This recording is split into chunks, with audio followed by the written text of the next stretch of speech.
Welcome, family, to our sixth day of the One Bible 7 month program. I hope you realize how quickly time really flies and how practical it actually is for us to finish the Bible because we're already on day six, yet we've covered quite a big chunk of the foundations of the Bible. And, we've also had a lot of access to watching video theology lectures in all that space. And as of tomorrow, we're going to be starting officially with Bible reading. And you're going to realize, even as we do start tomorrow with Bible reading, that before you know it, it's going to be Friday. The end of the week will be there, and you will have already completed your first 40 chapters of the Bible. So I just really hope you are excited, as I am excited. And I also hope you realize that this is really not as difficult as it seems. I think the hustle and bustle, the traffic, the pressure is really just in the beginning, from orientation to keeping up with the videos that are uploaded, to just trying to make sure that you're on track. But you'll realize once the actual program starts, because during the week there's no video lectures, it's really just the five chapter readings in the morning and the five chapter readings in the evening, which are all listed in the Bible study guide. So please do make sure that you use the Bible study guide just to inform the specific chapters that you should be reading on a specific day. So, further to my update that I posted on our Google Classroom online learning portal, today I'm going to be just speaking about the second part of the book of Genesis. So, yesterday we went through the outline of the book of Genesis, and what we also did is we went through a summary of the book of Genesis, but only half of the book of Genesis. For today, we're going to be completing the other half summary of the book of Genesis, and this really gives you a really full, healthy, and nourished picture of the whole book of Genesis before you even read it. And I hope you realize that even just the video lectures themselves, they are so holistic in their nature that even just the high level view of these videos, they really capture the major occurrences that take place in the book of Genesis. So even just by focusing on the things that are spoken about in this video, you still do have a quite rich and holistic understanding of the events that took place in the book of Genesis. However, the main thing here is for us to actually read the Bible and not rely on the video lectures, because that is a summary.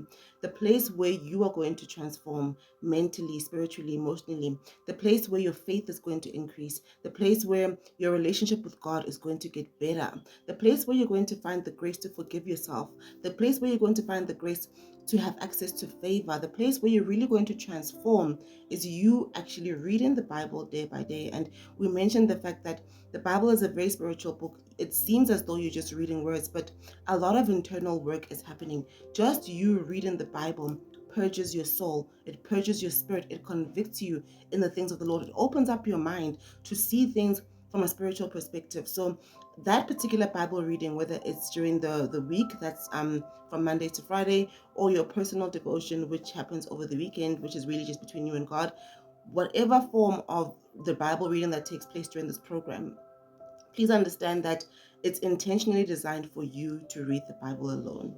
It's intentionally designed for you to pick up the Bible on a daily basis and make it a habit of having devotion 2 times a day, in the morning and just before you sleep. And the great thing about this is that you're going to realize your spirit man just starts getting strengthened. Even at the end of just month one, you're going to realize your spirit man is stronger. Your dreams are probably also going to start shifting, reflecting the fact that you are getting stronger in the spirit. But also, what's going to happen is that you are going to begin getting into a really healthy rhythm.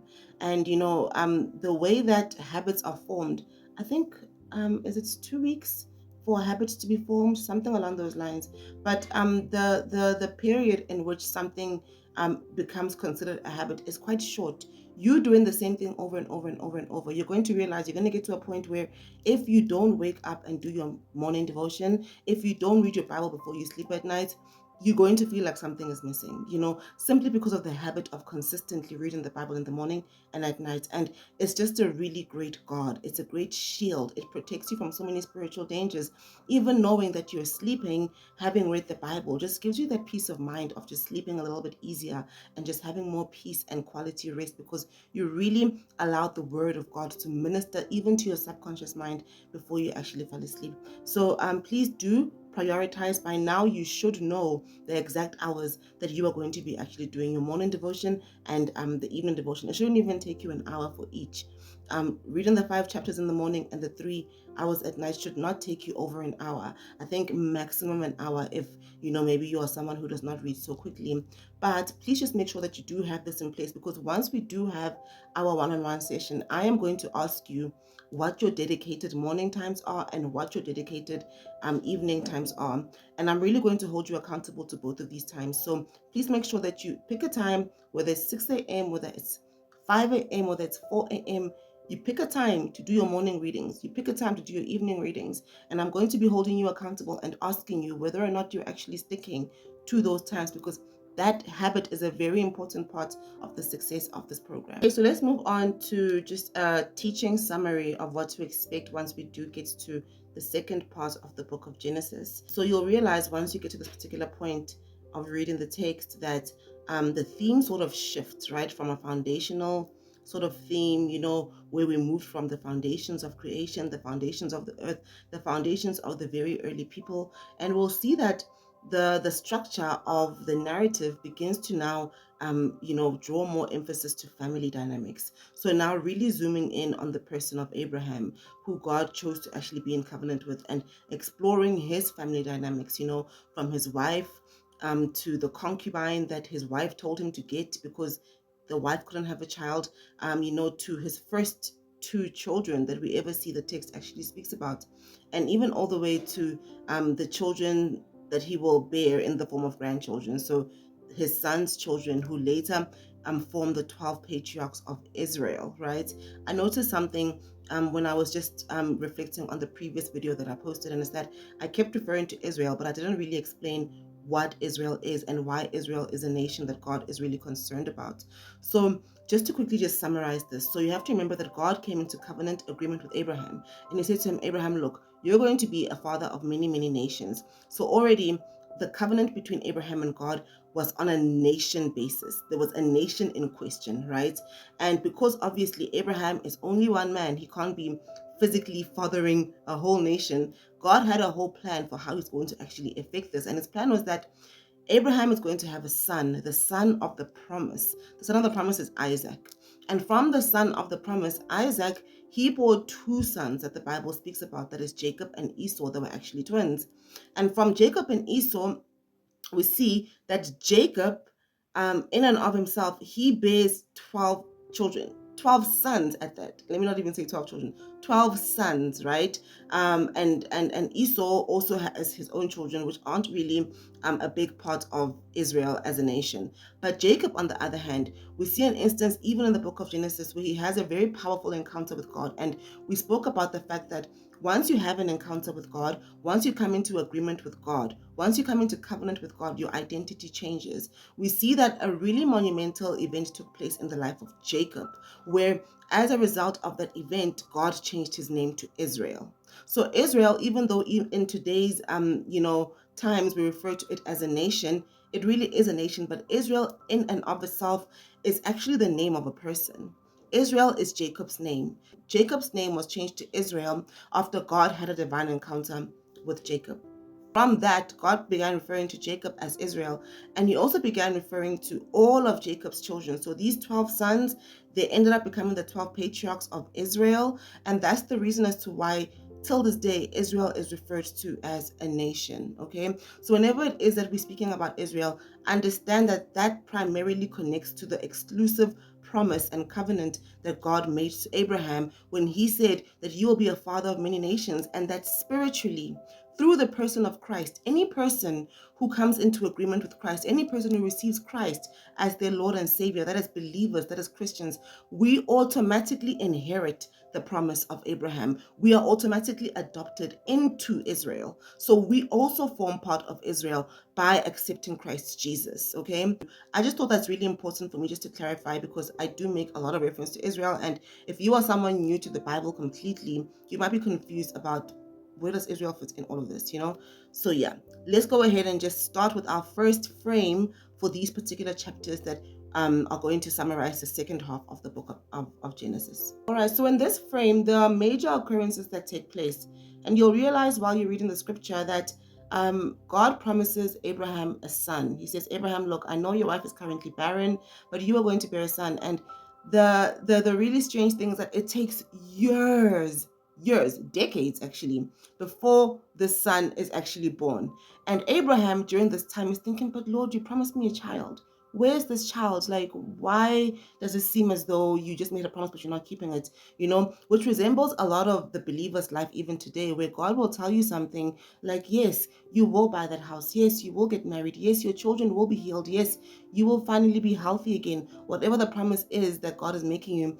But because of the passing of time, sometimes it seems like, but Lord, you made me this promise. When are you going to fulfill it? But we see that even through Abraham, even decades later, God still kept his word. And I'm not saying that it will take decades for God to answer us, not by any means. But I am saying that the story of Abraham really shows the wrestle that Abraham had to really undergo, where he had to trust God without evidence. He had to trust God year in, year out. He's getting old. His wife is getting old. His wife is going through menopause, but God is still saying that they're going to be parents, So the story of Abraham is so rich in so many things. One of the key themes being promises and faith.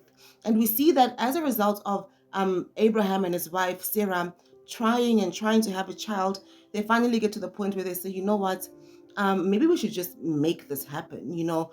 God promised a child. Maybe it's okay for us just to make this happen for ourselves. And Sarah, Abraham's wife, suggests to Abraham, and she says, look, why don't you go into my maid? Basically, why don't you sleep with my maid?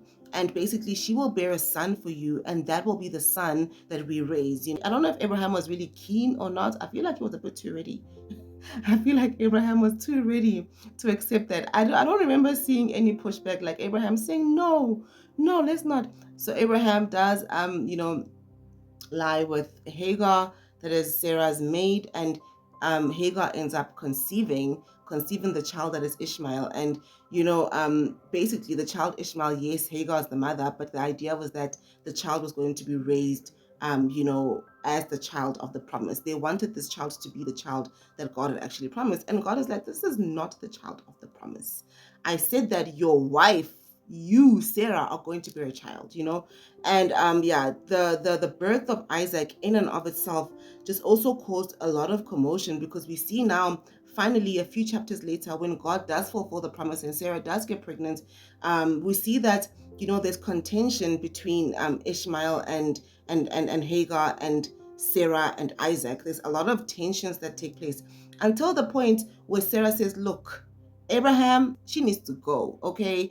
Her time has come and gone. We finally have our promise. We don't need her anymore. And it was so heartbreaking for Abraham, because Ishmael is his blood. Ishmael is his flesh. And when Sarah says, send them both away, it was very difficult for him to actually come to terms with this. And, he really just gathered strength, to send them off in a nice, dignified way, and just trusted that God would just take care of them along the way. And one of the most beautiful things about God is that because of the covenant that he had with Abraham, even though Ishmael was not the promised child, even though Ishmael was not the child of the promise, God still blessed Ishmael.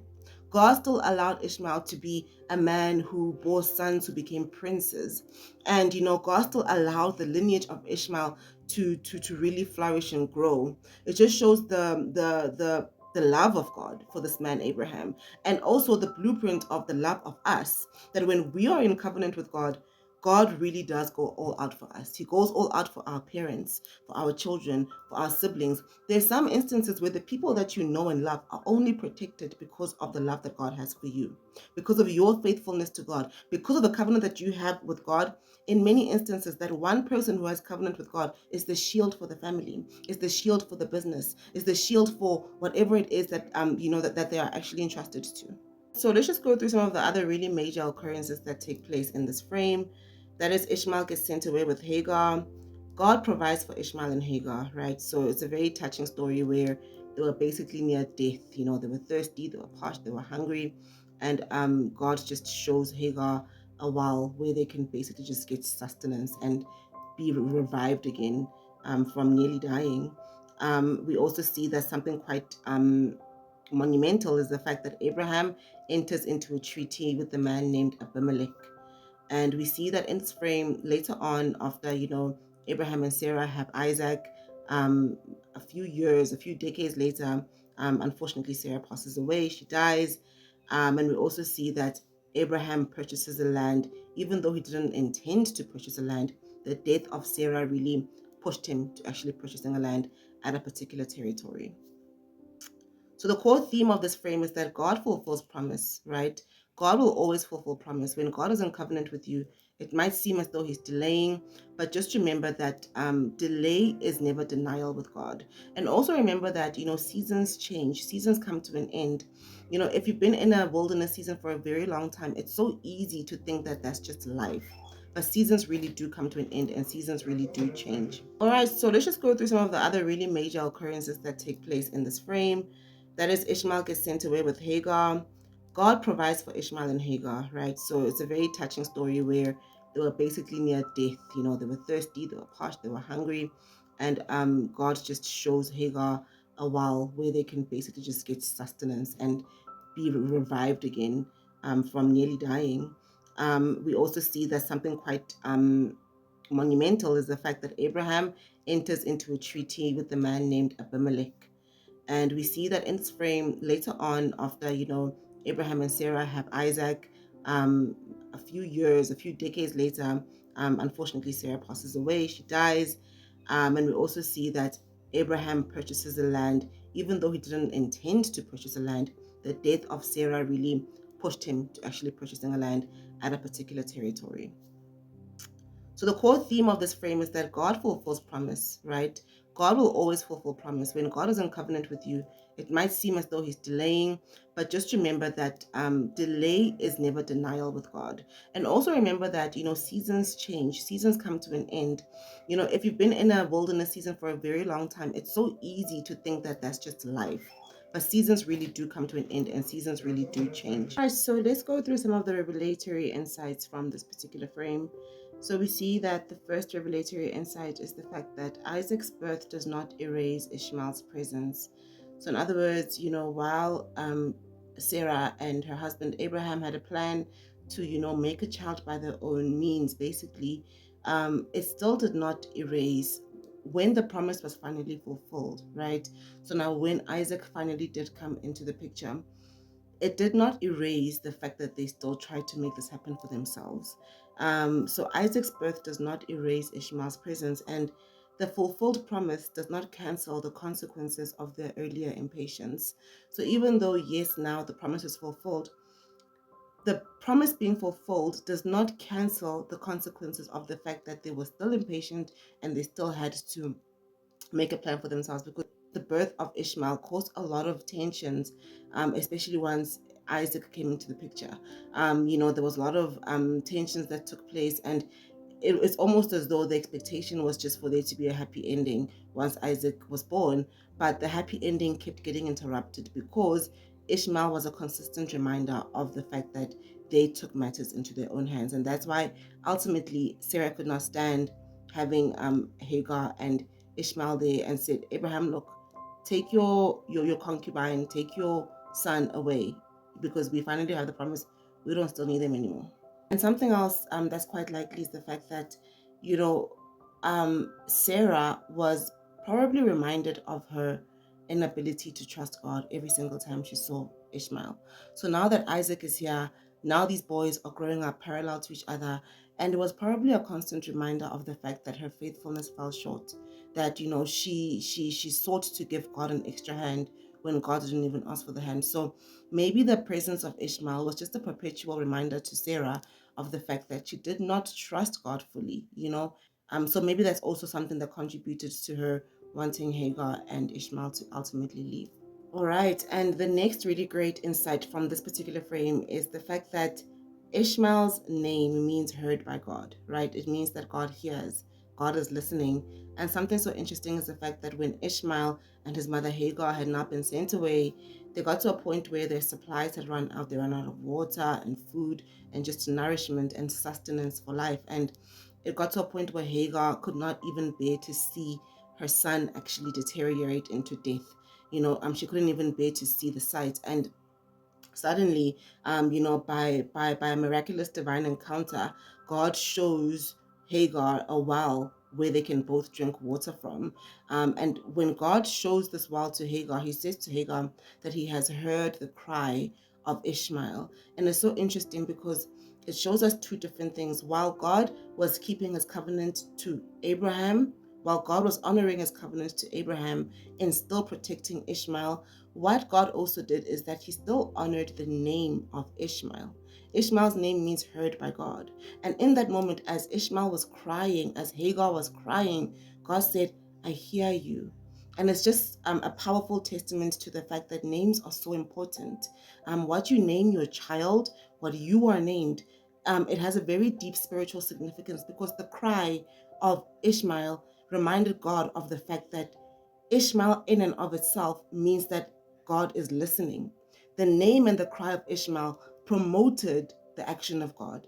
It warranted the action of God until God said, Hagar, it's not the end of you and Ishmael. Ishmael is still going to grow and be a great nation. And showed her ultimately where they can get nourishment so that they do not die, until they were able to still make their way. Something else that's so interesting is the fact that, while God had actually given the promised land to Abraham, we see that the first time legally that Abraham actually inherits or buys land, rather, or takes ownership of the promised land from a legal perspective, is when he was actually buying the grave for Sarah. So just after Sarah passed away, the first time when there was a legal connection, not just a spiritual connection, to Abraham and the land, was when he actually bought a grave for Sarah.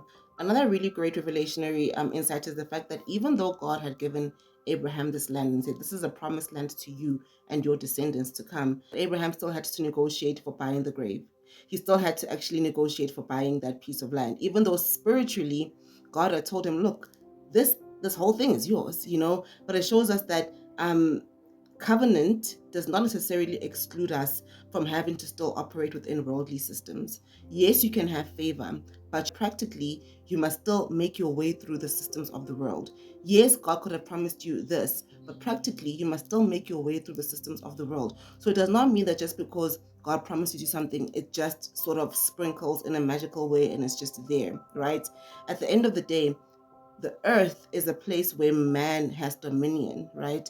And that means that even if God is going to bless you, for example, with a new job, you must still go through the systems of applying for the job, of going for the interview, or whatever the case may be. Even though God has already told you, my son, my daughter, this year, I'm going to bless you with a new job, you still have to go through the systems of whatever it is, even if God spiritually has already guaranteed your success. Okay, so let's move over through to our second frame. And in the second frame, the major occurrences are that a wife is sought for Isaac, right? So in other words, now Sarah has passed away, and now Abraham is also nearing death. And he calls one of his servants and he says, look, please can you find a wife for my son, but make sure that you don't take a wife for my son in this land. Go back to our homeland and find a wife for her from there. And we see that the servant who went to go and actually look for a wife for Isaac, he's directed really quite miraculously by God until he gets to a relative family of Abraham, where a young girl by the name of Rebecca, was tending to some of the animals, and he approaches her and basically just asks to speak to her family.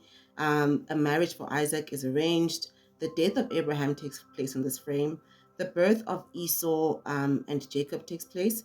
But let me just sort of wind down a bit. So the death of Abraham takes place, right? Abraham had a son. The son gets married to Rebecca.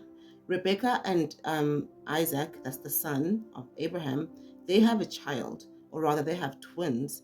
The twins that they have is Esau and Jacob. And we see that even while they were in the womb, these two were fighting continuously. It was almost like they were in some type of race as to who would come out first. And that even makes sense because even once they are now in the earth, there's this sort of tension and race as to who truly deserves the birthright of continuing the covenant lineage that God had with their father Abraham.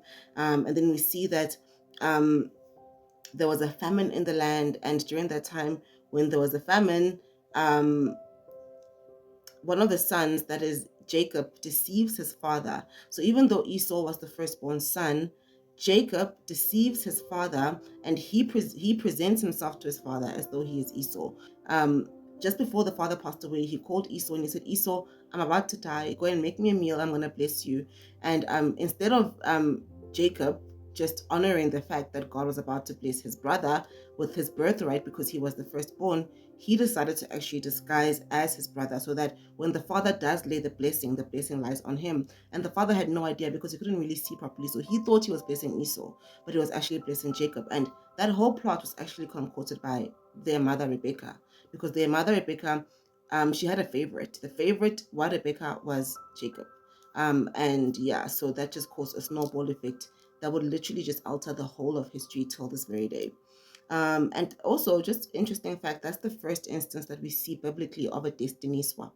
That's the first time we see biblically an instance where the blessing of someone gets allotted to someone else. Destiny swapping is a really, really deep thing. You can have a look at my TikTok. You can have a look at my TikTok channel just for more information about destiny swapping and how all of that works.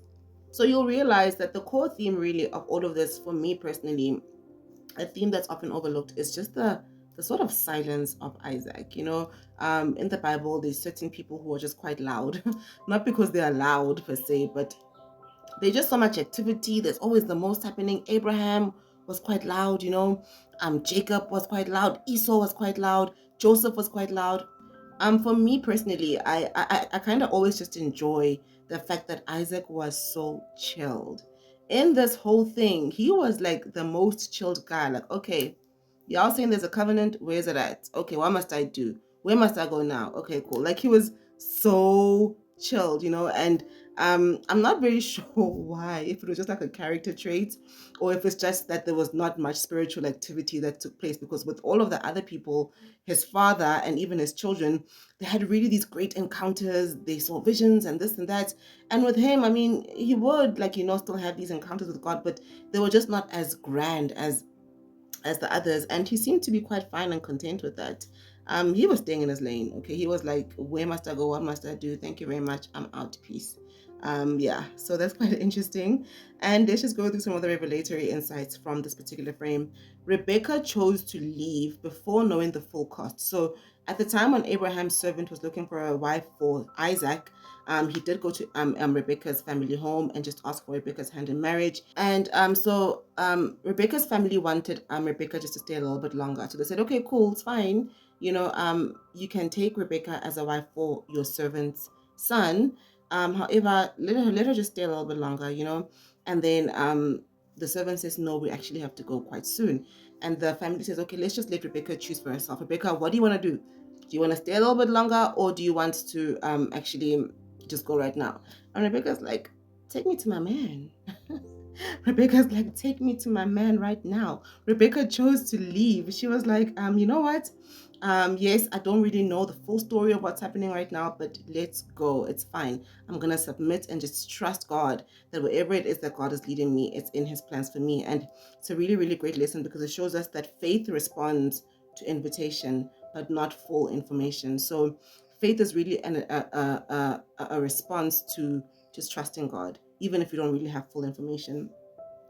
Something quite interesting is the fact that in this frame, Isaac repeats the same failures of Abraham. So we did, mention the fact that, Abraham lied twice about Sarah being his wife. And we see that even in this frame, Isaac, Abraham's son, also lies about Rebecca being his wife. He says, this is not my wife. Exactly what his dad did, he did as well. And it's a very powerful lesson because it shows us that, yes, this family was in covenant. This family was in connection to God, but there were still certain spiritual, what can I say?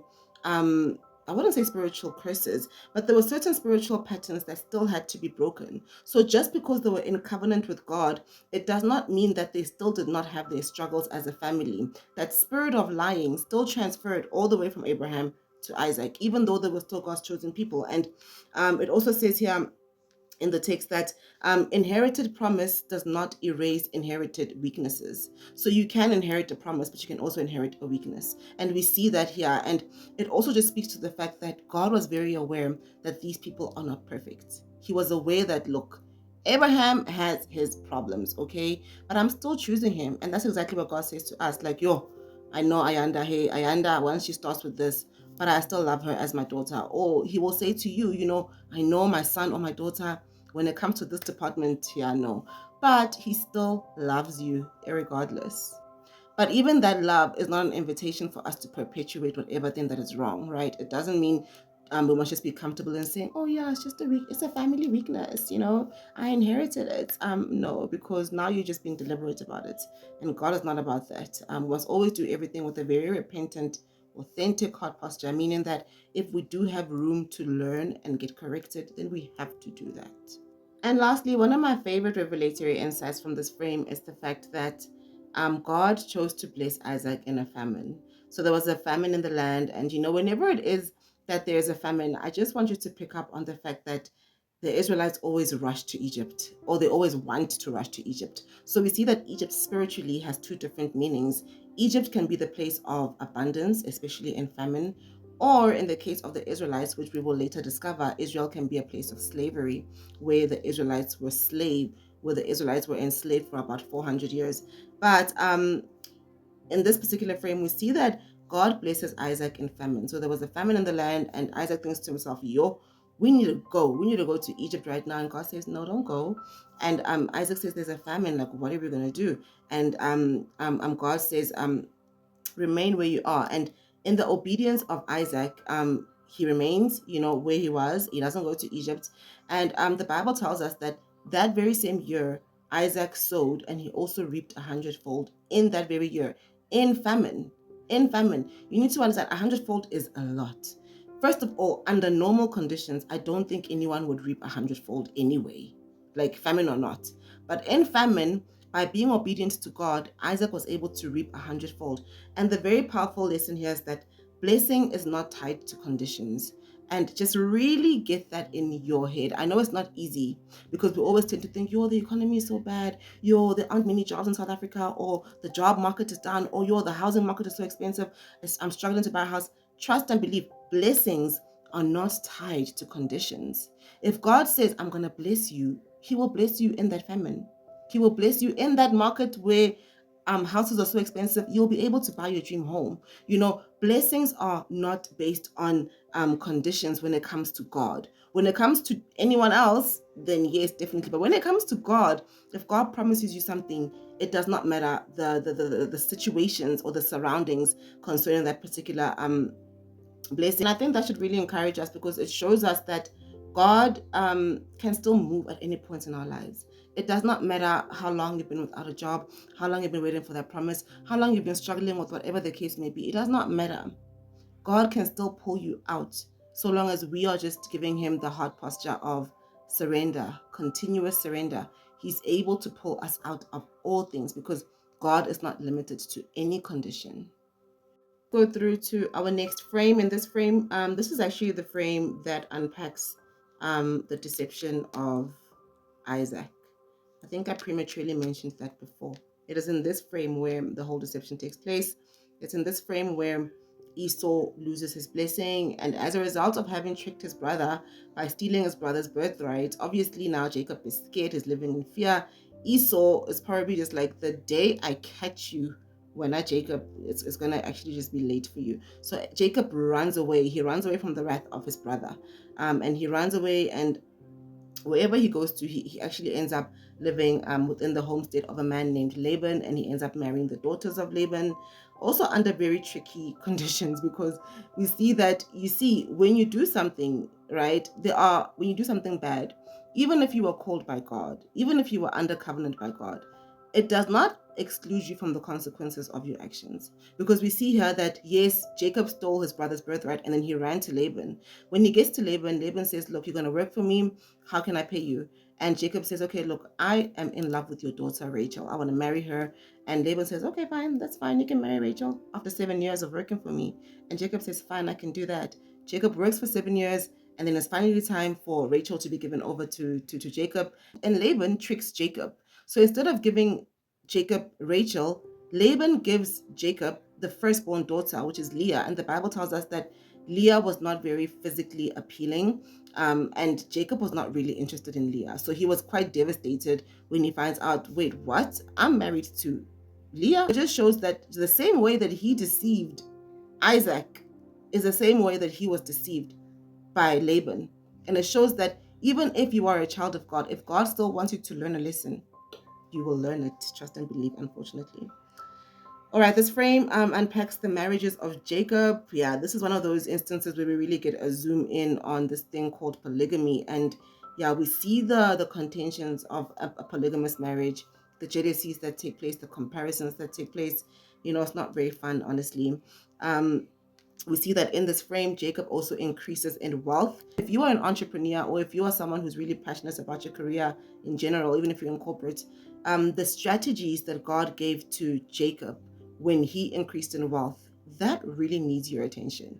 That really needs to be studied, because we see that God would literally give Jacob strategies in his sleep for how he can actually make money and be wealthy. Sure, may that grace locate us all, hey, all of us, because that man literally became a millionaire by the strategies of God from a dream. Okay, maybe not a millionaire. I don't know if he was a millionaire or not, but he became a wealthy. I don't know what wealth means. It could have been a millionaire. Okay, so let's go through some of the revelatory insights of this frame. So the revelatory insight of this frame is that Jacob receives the blessing, but not the peace. So even though he deceived his father into blessing him instead of Esau, he got the blessing, but then now he couldn't even rest. He had to constantly live on the run. There really is no rest for someone who has a guilty conscience. The next really great insight is the fact that Bethel happens in exile. So Bethel is a moment in time where now Jacob is running away from Esau, and he has this divine encounter with God, and he decides to name that place Bethel. And it shows us that, at our lowest point, God really does pull through for us. Bethel happens a lot when we are at that point of just being low. Like when you are at your lowest, God will show up in many instances. We also see that Jacob is deceived by Laban the same way that he deceived Isaac, which I already spoke about. In this frame, we are told by the Bible that Jacob wrestles with God. So now when Jacob now is deciding to actually go back to his homeland, now he's tired of running away. Now it's been many, many years, and he's like, "Ay man, let me just go back. And he takes his wives and he says, let's go back all the way to my home. On the way back, the Bible tells us that he was alone. He was separated from everyone else, and that he ended up having a sort of wrestle with what he thought was a man, and then he realized, hold up, this is not a man, this is God. And in that wrestle that he had, he says to God, I will not let you go until you bless me. It's one of those supernatural, quite deeply complex things for how a man can wrestle God. But as you read the scripture, may God just allow you the grace to see into that through different lenses. But what happens is that God says, I will bless you, and he blesses Jacob. But because of the struggle that they had, the hip socket of Jacob gets out of joint, right? So it kind of moves out of joint, and now he has a limp. And one of the really great insights about this is the fact that God can bless you, but it does not mean that just because God blesses you, there will always be physical evidence of it. And that's the reason as to why, as believers, sometimes we have all of these powerful moments with the Holy Spirit in prayer, in worship, and you can feel the blessing and the presence of God. But it does not mean that immediately there will be a physical, manifestation. It does not mean that immediately there will be physical evidence of the fact that God blessed you. Because indeed, God blessed Jacob, but why did he not actually heal his limp? Indeed, God blessed Jacob, but he allowed him to still leave that encounter with a limp. So it shows us that blessing can take place, but it does not mean that just because physically you don't see the blessing is not there. And here's the last really great insight about this frame, which is very consistent with what we've been saying all along. Every single time we have an encounter with God, our identity changes. And we see that after this encounter with God, Jacob has this amazing encounter with, I don't know if it's amazing, but Jacob has this wrestle with God, right? And after this wrestle, he leaves that wrestle with a limp and with a blessing.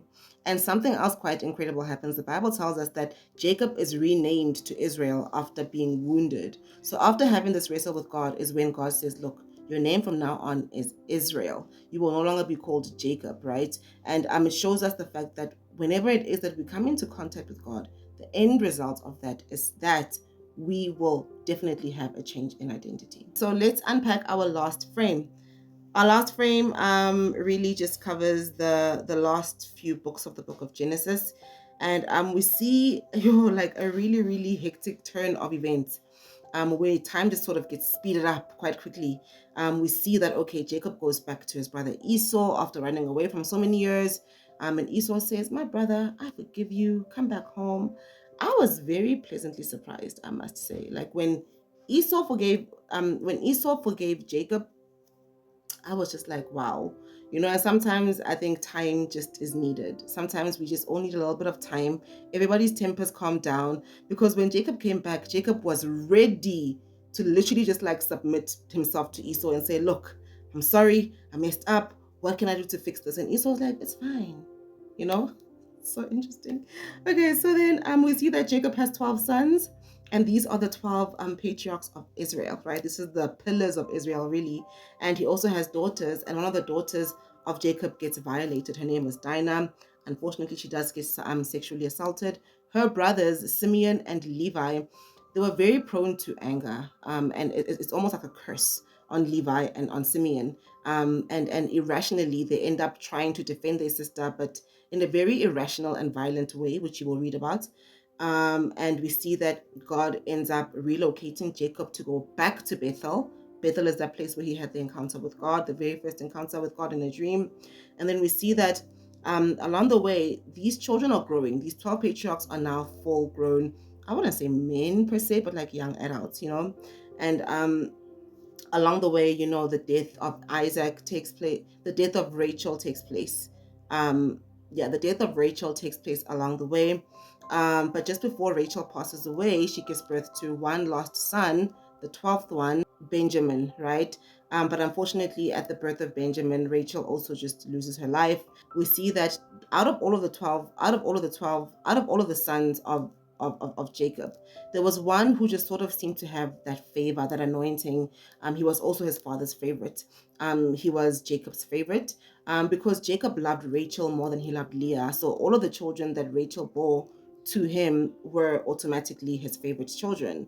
And the Bible tells us that Jacob gave his son Joseph a coat of many colors, a coat that was beautiful, that distinguished him from the rest of the sons. And all the other sons were so jealous. Like, why does Joseph get to have this coat? Why does Joseph get to be so favored? On top of Jacob being favored by his father, Jacob just also had a really great gift, in the sense that he was a dreamer. He was able to dream, and he was also able to interpret dreams. And that was a really great commodity in those times. And besides being able to dream and interpret dreams, um he was always just selected for leadership, and he would tell his family, like, "I had a dream that I was going to do 1 2 3, and his family was like, "What are you talking about? Like, why are you exalting yourself against us?" And finally, the brothers got to a point where their jealousy was so great, they decided, "Look, let's stage Joseph's death. We're going to tell our father that an animal actually killed him, and we're actually going to sell him off into slavery into Egypt." That's exactly what they do, unfortunately. But something so interesting, right? Here is that Joseph gets sold into slavery. He ends up working for a man named Potiphar. Potiphar had a wife, and the wife was very lustful towards Joseph, because Joseph really did have that thing. He had that anointing, and I think this woman could see that. And she wanted to actually lay with him, and Joseph said, "No, I will not do that to my master, your husband." It just did not align with Joseph, and just even in his relationship with God, it was just not going to happen. And this woman was so angry, she ended up falsely accusing him of sexual assault. And we then see an instance where Joseph is taken into prison because of this false accusation. So, what are some of the revelatory insights? Some of the key insights are the fact that um, the dreams that Joseph would had, they revealed a lot of the destiny that he had, just like us. In many instances, you just have that knowing within you that, you know what, I'm really destined for more. I'm really destined for greatness.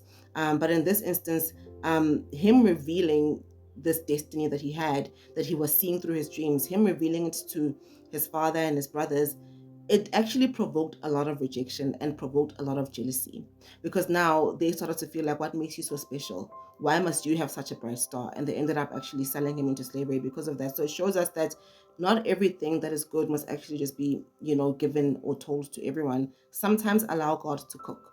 If God says you are anointed, let him build you in the secret place before you even begin to announce, hey, now I am prophet Spanbani to the third power. Just allow God to do his thing.